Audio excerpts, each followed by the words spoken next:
Today, an indictment was unsealed, charging Donald J. Trump.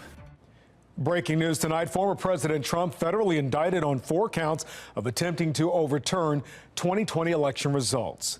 It's the 3rd time he's been indicted on criminal charges since leaving the White House. Good evening, I'm Kai Jackson. And I'm Mary Bubala. The charges center on Trump's actions between the 2020 election and the January 6th Capitol riots. He faces 4 counts, including conspiracy to defraud the United States, witness tampering, conspiracy against the rights of citizens, and obstruction of an official proceeding. Now, the charges come from special counsel Jack Smith's office more than 2.5 years after the Capitol riots. The former president will appear in a Washington, D.C. courtroom for a hearing on the charges this Thursday. As of this afternoon, Trump is still leading in the polls in the Republican presidential primary. And before the indictment came down, Trump accused prosecutors of trying to interfere with the election. He called the indictment fake, saying Smith waited to make the announcement until Trump's presidential campaign was underway. Attorney General Merrick Garland voicing his support for Smith.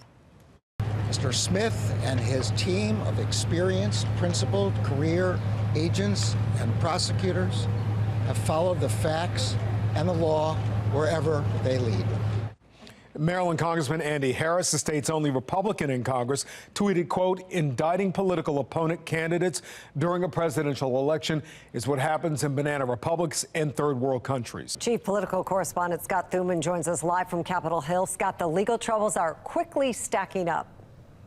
They absolutely are, Mary and Kai. And while this was expected, it is still remarkable to note that the former president indicted now for a 3rd time, that D.C. grand jury handing out 4 counts of conspiracy and obstruction and variations of them regarding Trump's role in the January 6th riots and that attack on the U.S. Capitol.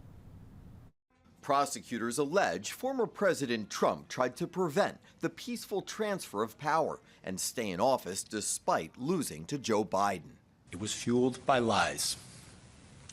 Lies by the defendant targeted at obstructing a bedrock function of the U.S. government, the nation's process of collecting, counting, and certifying the results of the presidential election. Trump reacting on social media, writing, "Why didn't they do this 2.5 years ago? Why did they wait so long? Because they wanted to put it right in the middle of my campaign. Prosecutorial misconduct."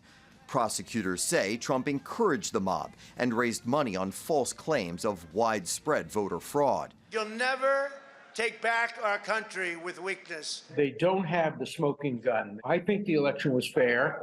People told him the election was fair. But they have to prove beyond a reasonable doubt that in his own mind, he actually knew the election was fair and that he corruptly then tried to undo the election. I'm sure he will raise the defense of free speech. I'm entitled to say certain things. And he'll also raise the defense of, I had lawyers who were advising me and I followed their advice. I think this case is more complicated because it raises attorney-client privilege, executive privilege, and free speech. Trump already faces charges in New York for alleged hush money payments to cover up an affair leading up to the 2016 election. Trump also indicted in Florida for taking classified and top secret documents with him when leaving the White House and is accused of obstructing the government's attempts to get them back. Trump now ordered to appear in court here in Washington 4 p.m. on Thursday, although his attorney tonight saying he may be here in person. It could possibly be virtual. Mary and Kai, back to you.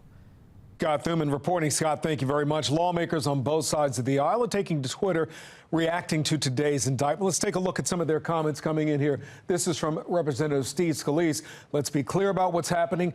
Biden's DOJ is cutting sweetheart deals for Hunter to cover for the Biden family's influence of peddling schemes, while at the same time trying to persecute his leading political opponent. Here, Congresswoman Lauren Boebert. We've become completely accustomed to seeing President Trump indicted for crimes while Joe Biden skirts the law every single day. Here, Senator Chris Van Hollen of Maryland. In this country, no one is above the law, the Constitution, or our democracy. You can't attempt an insurrection and then just walk away. And Richard Blumenthal of New York saying there is something particularly repugnant about allegations that a public official used the levers of power to overthrow an election after he knows he's been defeated.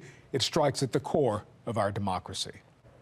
And that brings us to our question of the day. Will the indictments against Donald Trump affect your vote for president in 2024? You can make your voice heard by scanning the QR code right there on your screen or going to foxbaltimore.com/vote. I'm Mary Bubala. Thank you for watching. Here's another video for you to watch. Also take some time to subscribe to our YouTube channel.